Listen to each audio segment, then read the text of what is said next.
தனிநபர் ஒருவருக்கான மாதாந்த வாழ்வாதார செலவு உயர்வு.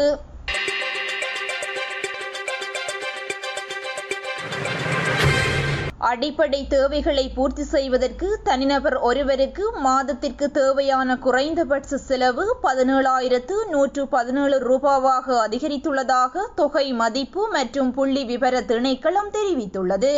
ஏப்ரல் மாதத்திற்காக அந்த திணைக்களம் வெளியிட்டுள்ள வறுமை கோட்டின்படி மார்ச் மாதத்துடன் ஒப்பிடுகையில் வறுமை கோட்டின் பெறுமதி 427 ரூபாவினால் அதிகரித்துள்ளது. மார்ச் மாதத்தில் வறுமை கோட்டின் பெறுமதி 16,690 ரூபாவாக பதிவாகியிருந்தது.